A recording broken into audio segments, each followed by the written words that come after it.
Dia katakan bahwa early to bed, early to rise makes a man wealthy, healthy, and wise. Cepat tidur, cepat bangun membuat orang sehat, kaya, dan bijaksana. Itu sebabnya saudara-saudara perlu cukup tidur, ya, supaya jadi sehat, ya, punya waktu tidur yang cukup panjang agar kita semua organ tubuh kita dapat berjalan berfungsi dengan baik. Bangun cepat, lebih banyak yang kita perlu atau kita boleh kerjakan, ya. Benjamin Franklin, gambarnya itu diabadikan di uang $100 Amerika Serikat. Tadi malam kita sudah pelajari mengenai tanda-tanda akhir zaman. Perang, merdeka, tetapi saudara, korban perjatuhan. Bukan sedikit rumah yang terbakar di Lamongan, yang terbakar di Peleroan, di Tonsaru, habis satu kampung. Gara-gara saudara kita sendiri. Perang ini memang sangat berbahaya, dan itu sudah terjadi. Dan sekarang juga perang di beberapa wilayah, Ukraina, di Timur Tengah, yang lain siap-siap perang. Dan barangkali bukan berperang dengan negara lain, bukan berperang dengan orang lain, tapi barangkali ada orang yang berperang dengan dirinya sendiri. Karena musuh paling besar adalah diri sendiri. Di antara baik dan jahat, di antara berkat dan tidak menjadi berkat. Saya baca dari tulisan Dr. David Hawkins menyebutkan bahwa sel-sel penyakit paling takut, sel-sel penyakit paling takut kepada rasa cinta kasih. Dan tanda-tanda akhir zaman orang kali malu. Tidak lagi ada keharmonisan dalam rumah tangga, gampang sekali meninggalkan pasangannya. Tapi saudara-saudara, ingat, dalam rumah tangga perbanyak cinta kasih. Karena ini menambah kekuatan, vital force kita bertambah dan menjadi lebih sehat. Kalau bukan ada sel-sel penyakit, ya semua ada sel penyakit. Saya 7 tahun terakhir ini di Papua. Saya cari-cari ada vaksin atau apalah supaya tubuh tidak kena malaria. Dan tidak ada. Yang ada cuma nasihat. Kalau di Papua mesti makan rutin pagi, siang, malam, mesti kenyang. Nah, jangan sampai tidak makan, lalu tidurlah tidak semokong, siang malaria sohan. Itu di Papua. Tapi Dr. Hawkins katakan bahwa supaya sel-sel penyakit, termasuk penyakit yang sangat ditakuti, kanker, ya, sel-sel kanker paling takut dengan rasa cinta kasih. Kita pertebal, kita tambah kasih sayang antara keluarga suami istri. Mungkin banyak di antara kita kenal dengan Profesor Dr. Salim Said dari Universitas Pertahanan, belum lama meninggal. Dia katakan di acara Indonesia Lawyers, dia katakan menarik sekali. Dia katakan satu negara untuk kuat harus ada yang dia takut. Contoh Korea Selatan jadi begitu kuat, mobil-mobilnya sampai Indonesia, ya, Kia, Hyundai atau Hyundai sangat populer, sangat maju teknologinya. Kenapa? Karena ada yang dia takut. Korea Utara, Taiwan, barang-barang Taiwan merajai Indonesia berapa waktu yang lalu. Semua made in Taiwan. Kenapa dia jadi kuat? Karena ada yang dia takut. Cina daratan, ya. Yang sampai diserbu, makanya dia mesti kuat, mesti banyak uang supaya dia beli senjata yang lebih banyak untuk pertahanan. Singapura, dia mesti kuat karena dia berada di lautan Melayu. Singapura negara sangat kecil, sekitarnya Malaysia, Indonesia, ya. Dia mesti kuat. Angkatan udaranya mesti yang mutakhir, yang terbaru, ya, karena dia takut dengan yang di sekitarnya. Israel baru 70 tahun, ya, 70 tahun lalu mereka terusir dari banyak negara dan mereka kembali sebagian ke Israel. Dan sekarang menjadi sangat kuat. Kenapa? Karena ada yang dia takuti. Dia berada di tengah-tengah lautan Arab. Kalau dia lengah, dia tidak kuat, habis dia. Dihantam oleh Syria, Mesir, Irak, Lebanon maupun Iran yang sedikit jauh. Itu yang mesti kuat. Bagaimana Indonesia? Dr. Salim Syekh katakan Indonesia beda. Sedang Tuhan tidak takut Indonesia. Orang semua ketawa dan dia tambahkan. Coba lihat saja yang masuk di KPK. Semua disumpah pakai kitab suci, tapi akhirnya tertangkap dengan kejahatan penggunaan uang yang begitu besar. Sedang Tuhan tidak takut. Mudah-mudahan ini berubah, ya, karena pemerintah kita berusaha agar negara kita menjadi lebih baik. Saudara-saudara, karena ada aturan, karena ada protokol, karena ada undang-undang, ada hukum, maka satu komunitas masyarakat ataupun negara akan menjadi aman. Dan banyak dari luar akan datang, ya.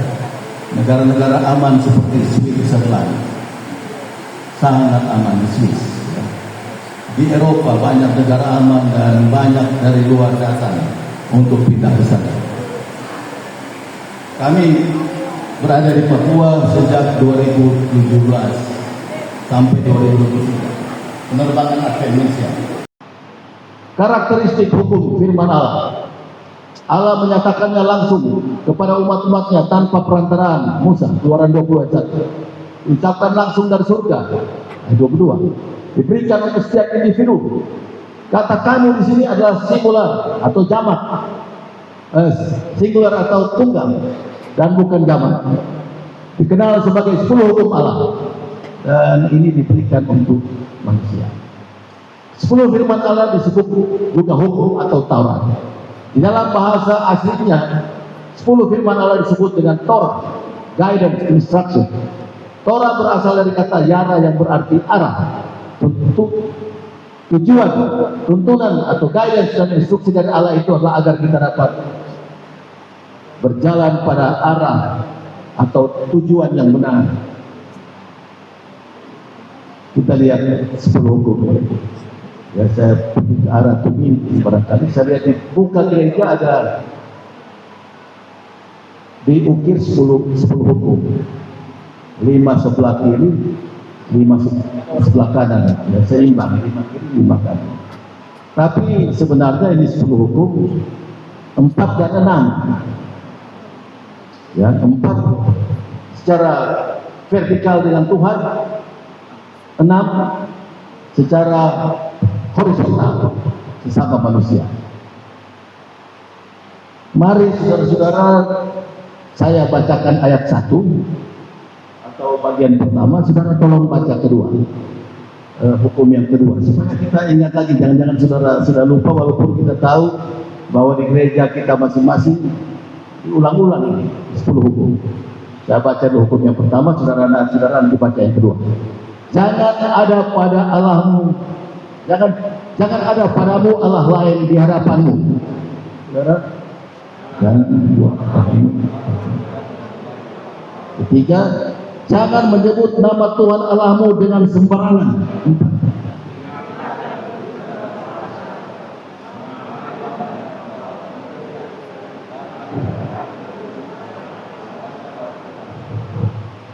Empat hukum ini atau 4 butir ini adalah untuk menghormati Tuhan,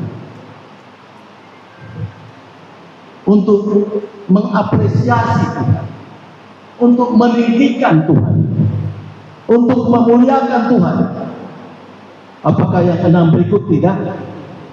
Sama, saudara-saudara. 6 horizontal ini sangat bermanfaat bagi seluruh umat manusia, agar masyarakat kita saling menyayangi, saling menunjang, saling menyokong. Ini kita menghormati orang tua kita. Kalau mau umur panjang, kita katakan cuma 2: turut hukum dan hormat orang tua.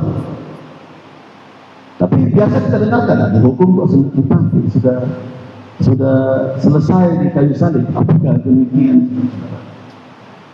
Kalau saja hukum sudah berakhir di kayu salib, lalu apa saya boleh membunuh?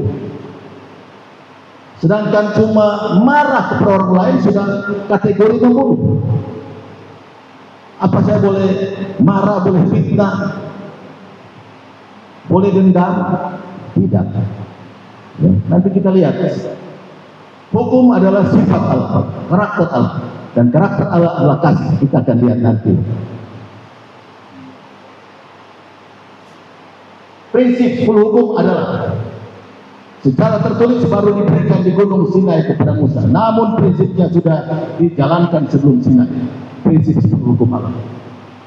Betul nanti waktu Musa baru ditulis. Tapi dari awal memang sudah diulang-ulang. Sudah diulang-ulang. Ya, ditulis supaya lebih mantap. Bisa lihat tulisannya. Aturan Tuhan yang Tuhan berikan pada manusia. Ini ketika di Taman Eden, saudara-saudara. Lalu Tuhan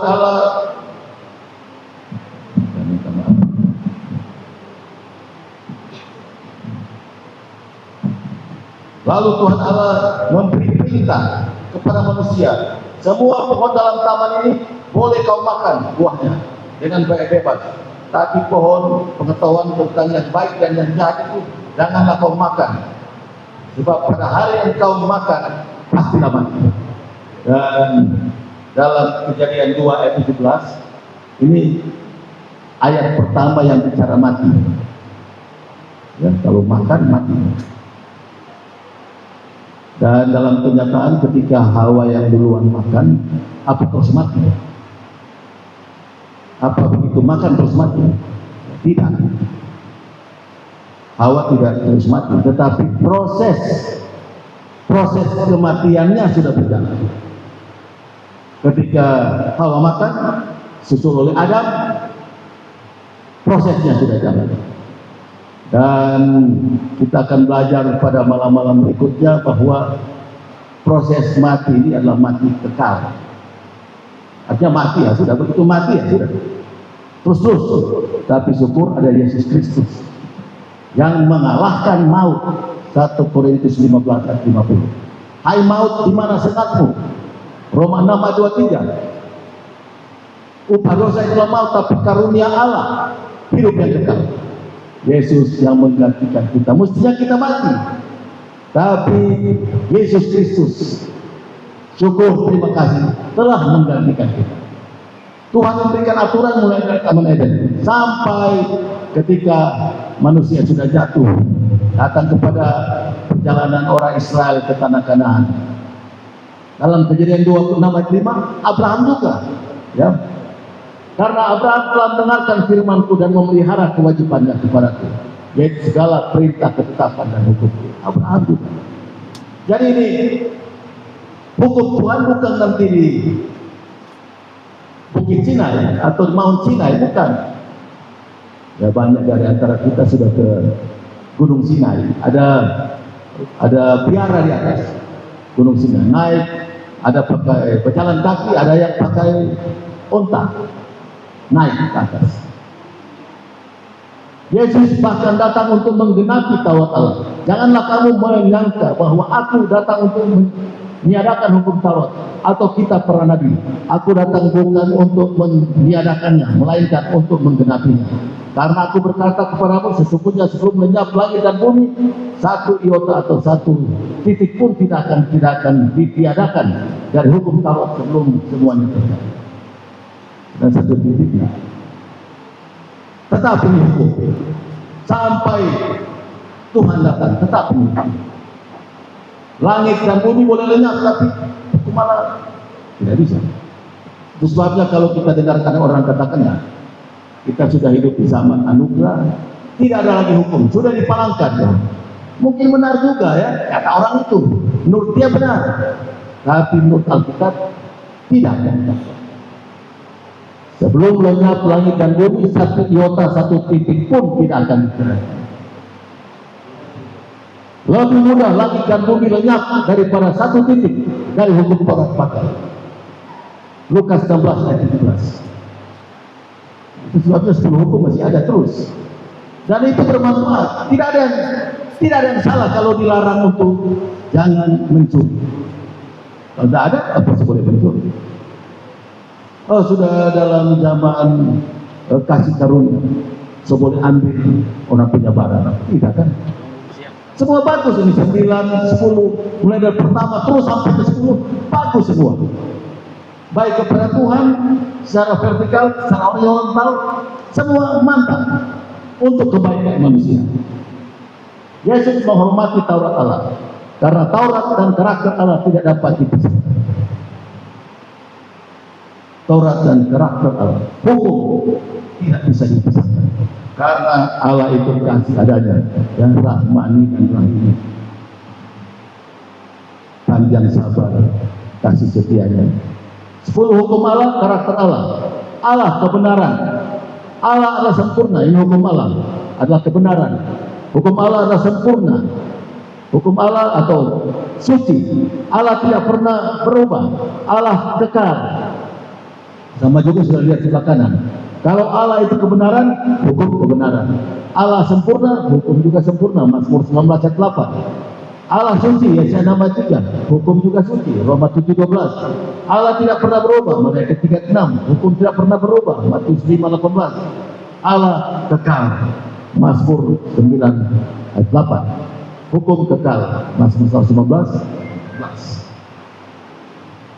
Kasihilah Tuhan Allahmu dengan segenap hatimu dan dengan segenap jiwamu dan dengan segenap akal budimu. Kasihilah sesama manusia seperti dirimu sendiri. Kasih. Kalau kita pisahkan dua roh patuh ini, 4 yang pertama kasih kita kepada Allah, 6 yang berikutnya kasih kepada sesama manusia. Secara keseluruhan adalah hukum kasih, karena Tuhan mencintai mereka yang mengasihi. Berikut kita lihat bahwa tentang mengasihi Allah. Memiliki Allah lain. Kalau kita mengasihi Allah, mengasihi Tuhan, kita tidak memiliki Allah lain. Kita tidak membuat patung yang menyerupai apapun. Kita tidak menyebut nama Tuhan dengan sembarangan. Kita tidak melupakan dan tidak, saya ulangi, kita akan memuduskan, tidak melupakan dan tidak mengabaikan akan hari Sabat dalam Keluaran 28:10. Kita akan selalu ingat hari Sabat. Kita sucikan hari Sabat. Ini 4 yang pertama. Kita juga, jika kita mengasihi sama kita, maka kita akan menghormati orang tua kita. Tidak membunuh, tidak berzina, tidak mencuri, tidak mengucapkan saksi dusta, dan tidak mengingini. 6 yang berikutnya. Yang pertama, 4 pertama ya, kita akan bersyukur dan mengapresiasi, mengangkat nama Tuhan. Dengan kita melakukan 6 hal ini, itu juga sama dengan kita memuji Tuhan, karena kita telah sama manusia. Pada tahun 167 setelah Tarikh Masih, ada seorang dari Smyrna, sekarang namanya Izmir, kotanya di Turki, seorang yang bernama Polikarpus, imam Muslim, orang yang sangat jujur, sangat setia, mengikuti Tuhan, tapi menyesal sekali dia dianggap berlawanan dengan gereja, dan akhirnya Polikarpus dibunuh dengan sangat luar biasa, karena Polikarpus yang sudah berumur 87 tahun dianiaya. Sudah orang tua sekali, tapi dianiaya dengan sangat hebat, dan dia dibunuh di Kolosium Roma. Di Kolosium Roma yang tempat ada gambarnya sini ya. Kolosium ini tempat penganiayaan orang-orang Kristen di zaman Kekaisaran Roma pada abad-abad pertama, kedua, ketiga.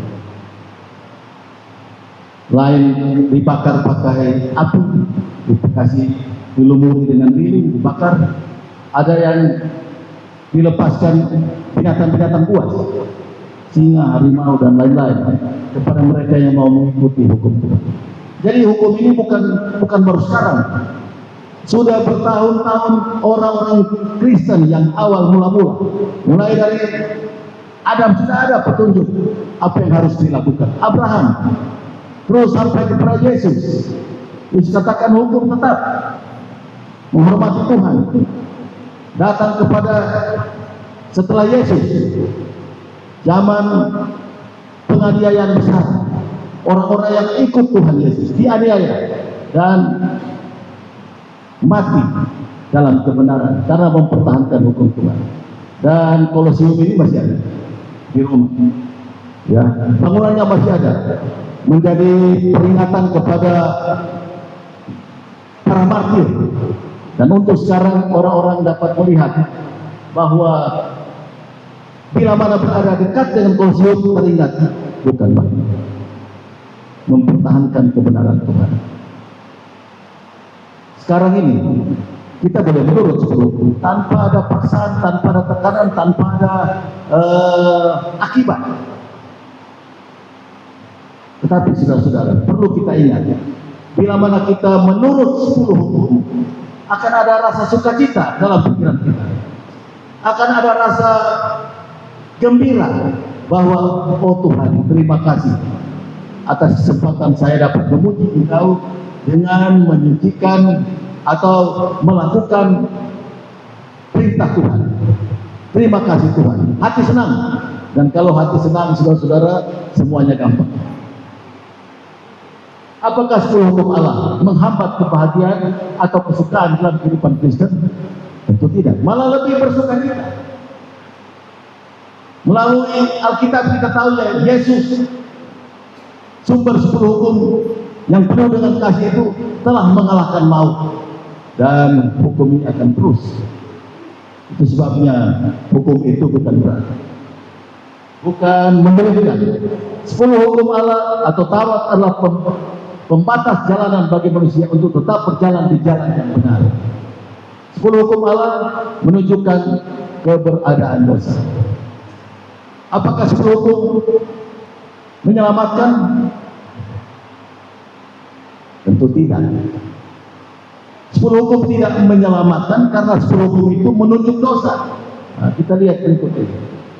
Justru oleh hukum Taurat aku telah mengenal dosa, karena aku juga tidak tahu apa itu mengenal keinginan. Kalau hukum Taurat tidak mengatakan jangan mengingini. Kita tahu kita salah melalui hukum, karena hukum itu bagai kaca, bagai cermin. Ini ada tulisannya. 10 hukum Allah, Taurat bagaikan kaca. Manusia tidak dapat melihat kelemahan-kelemahannya, keberdosaannya tanpa adanya hukum Taurat. Kesadaran tentang dosa membawanya ke kaki Yesus untuk memberikan kebebasan. Melalui hukum kita tahu, oh sejauh kita sudah salah, perlu balik, ya. Karena hukum itu bagaikan cermin. Yakobus 1 ayat 23. Jika kamu mendengar ajaran Allah tetapi kamu tidak melakukan apa-apa, kamu sama seperti orang yang melihat wajahnya di depan. Lihat ada salah, tapi tidak mau berubah, ya. Saya ada bawa cermin di sini.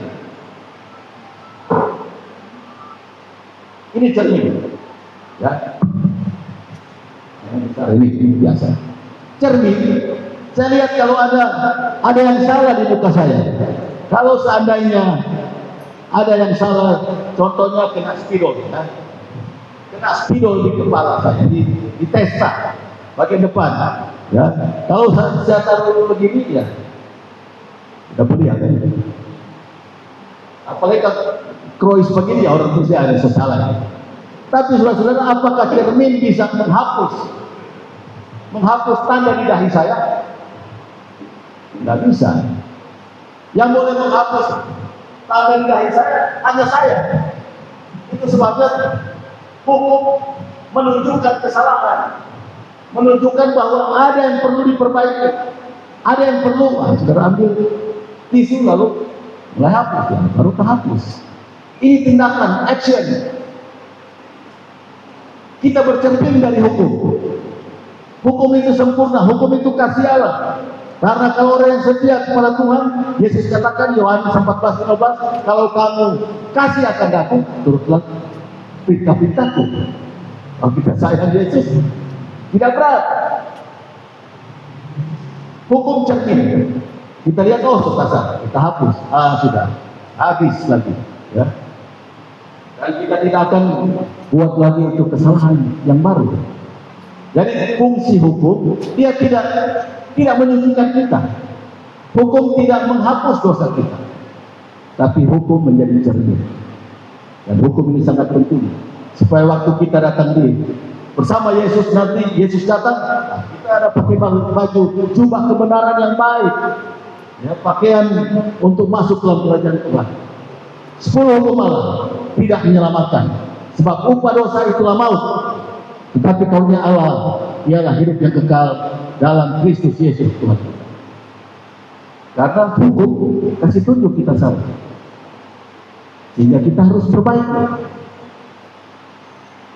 Keselamatan adalah kasih karunia Tuhan, menghapus yang sebenarnya kita harus mendapatkan kematian itu. Orang tanya sama saya, apa beda anugerah, grace, dan karunia, mercy? Anugerah dan karunia, grace dan mercy bahasa Inggris. Anugerah adalah sesuatu yang bukan kita punya, Tuhan berikan keselamatan. Itu anugerah. Mau kita mau bikin apa, tidak bisa selamat, Tuhan kasih, itu anugerah. Karunia milik kita kematian, tapi Tuhan tidak kasih. Itu karunia. Karena Yesus sudah ganti tempat kita. Yang mestinya kita yang mati, tapi Yesus sudah ganti. Satu yang mesti kita sebabnya kasih kepada Allah, yaitu bahwa kita menuruti perintah-perintahnya. Perintah-perintahnya itu tidak berat. Tidak berat, saudara. Malah ringan. Bukankah Yesus mengajarkan bahwa yang kita perlukan adalah kasih?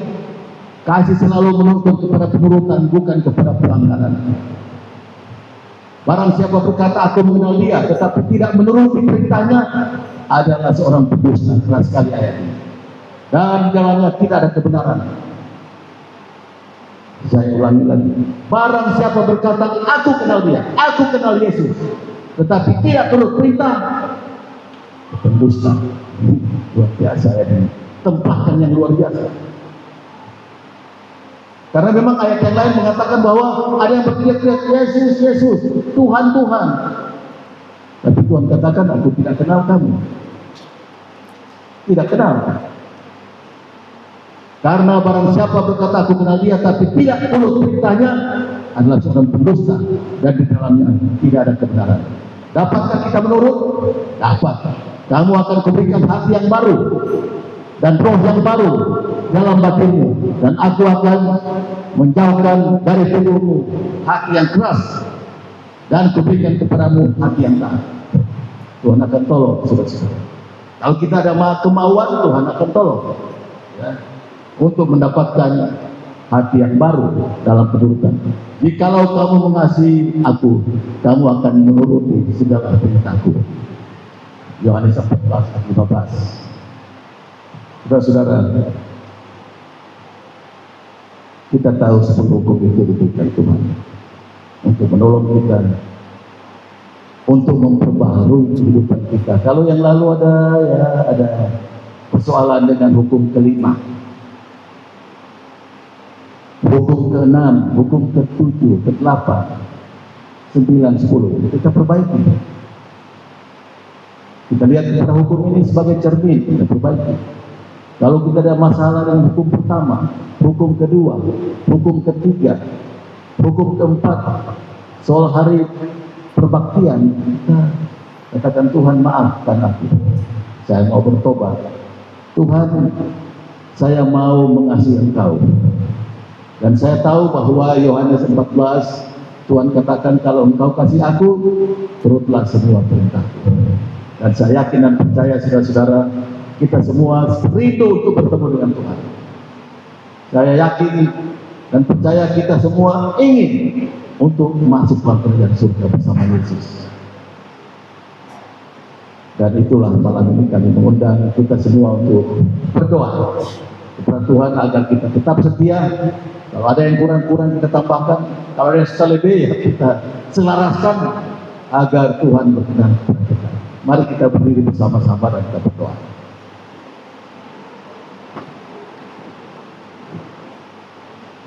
Kehadirat-Mu Tuhan, malam ini kami bersyukur kami telah menikmati firman Tuhan. Bahkan kami sudah mendapatkan petunjuk bahwa firman Tuhan itu adalah untuk menunjuk kekeliruan kami, kehilapan kami, kesalahan kami. Tuhan, mampukan kami untuk memperbaikinya. Sanggupkan kami agar kami mempunyai usaha dan dengan sukacita untuk memperbaikinya, untuk menurut 10 hukum Tuhan mulai sekarang sampai Tuhan datang. Agar dimohonkan maju di depan. Bagi para asal, tolong dampingi untuk tamu-tamu yang sudah mendapatkan kupon warna putih agar bisa maju ke depan.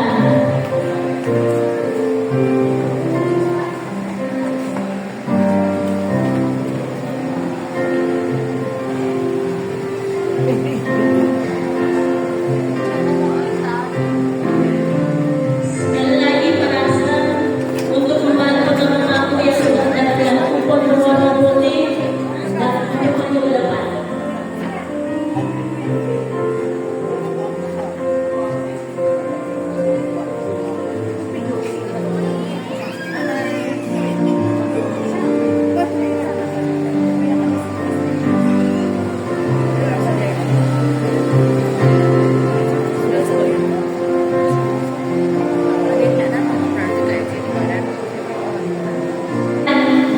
Diminta kesediaan pendeta Moldi Mampu untuk menyatakan bingkisan kepada tamu-tamu.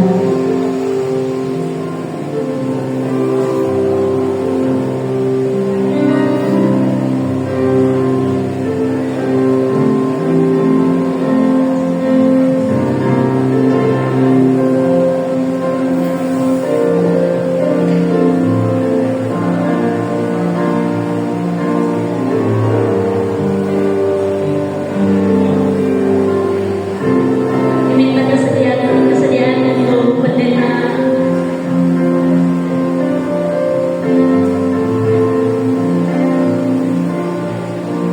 Moldi Mampu dan pendeta Sumandi.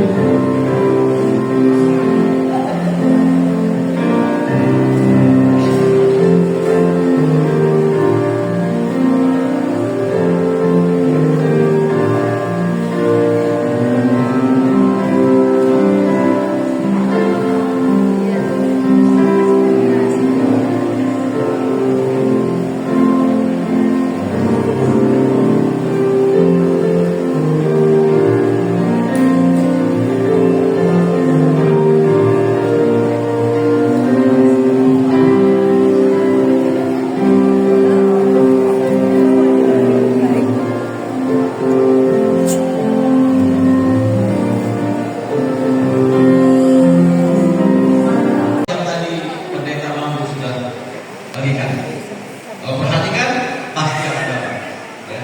Pertanyaannya gampang. Tadi pembahasan mengenai hukum. Ada 10 hukum yang diberikan Tuhan kepada manusia. Kemudian hukum itu terbagi dua. Ada yang vertikal atau ke Tuhan pada kasih kepada Tuhan dan horizontal kasih kepada manusia. Pertanyaan, berapa yang ke atas kepada Tuhan, berapa yang untuk manusia? Berapa hukum kasih kepada Tuhan, berapa hukum kasih kepada manusia? Nah, pertanyaannya itu. Silakan jawab. Oh, ada jawaban? Kali-kali, silakan.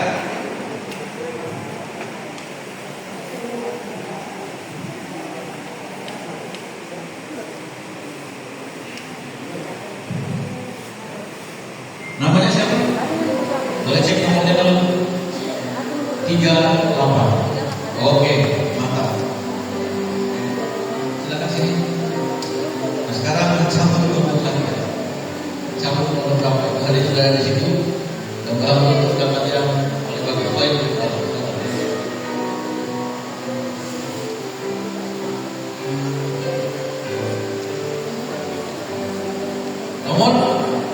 Nomor 9.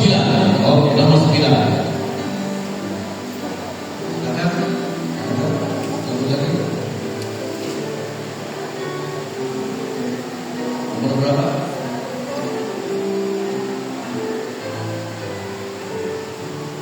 Nomor 8. Kajian berkaitan nomor 9 dan nomor 8.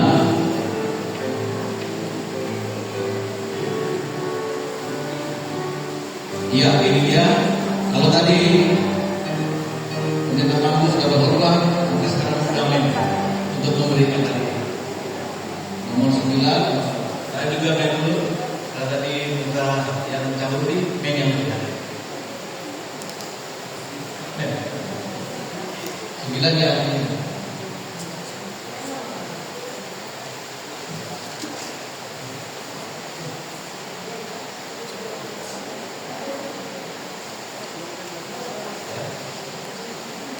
Terima kasih, selamat yang sudah mendapatkan hadiah. Datang lagi besok supaya dapat berkat yang lebih banyak.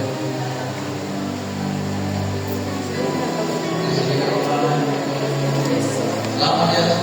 Oke, silakan dulu. Terima kasih banyak Tuhan berkati.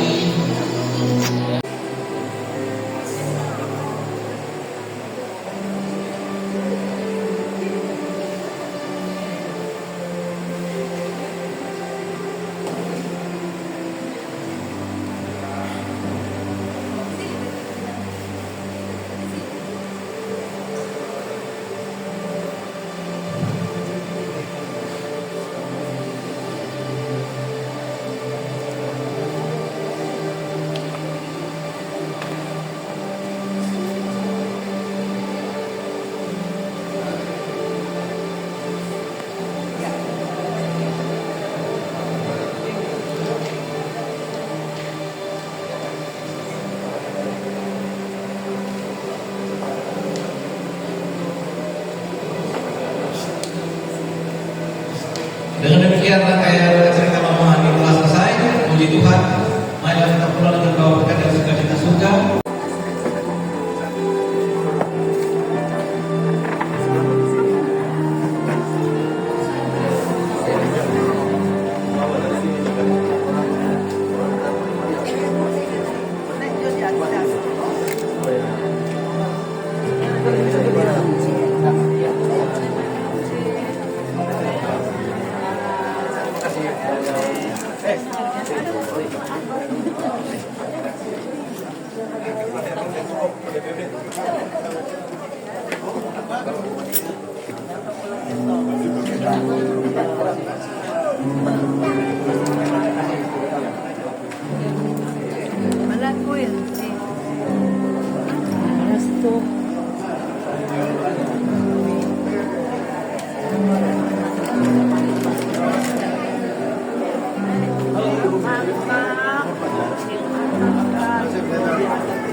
Boleh kalau anak-anak udah pada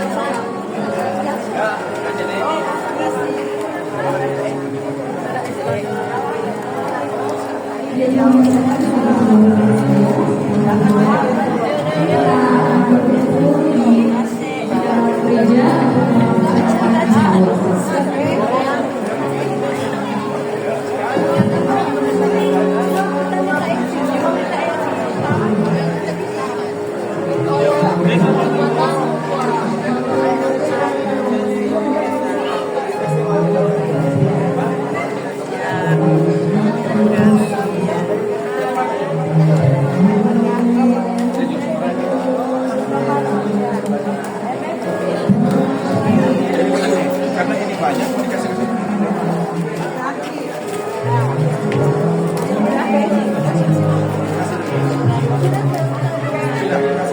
kasih. Sama-sama. Bawa-bawa. Semua hadiah. Iya. Mantap. Besok mau hadiah. Mantap. Berpanjang sehat. Umur panjang sehat. Besok lagi nih.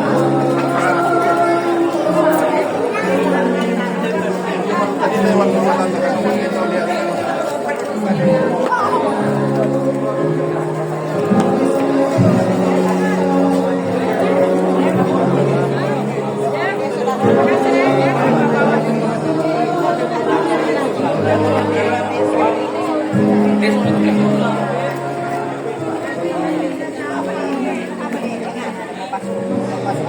Echo with the call of all God's children sending up their pleas.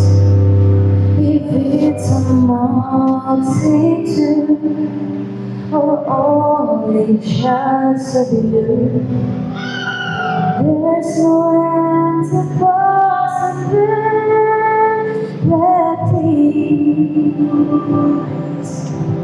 When two or three are gathered in His name, when two or three are praying, things will change. Situations turn around as we pray and now God's blessed because only two or three.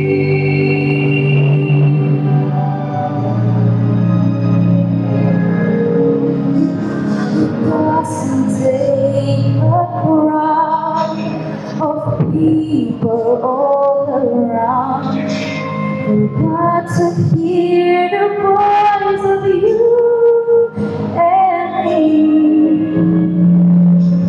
Our fervent prayers are heard according to His word.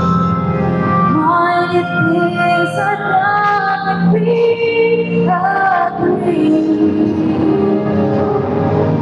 When two or three are gathered in His name, when two or three are praying, things will change.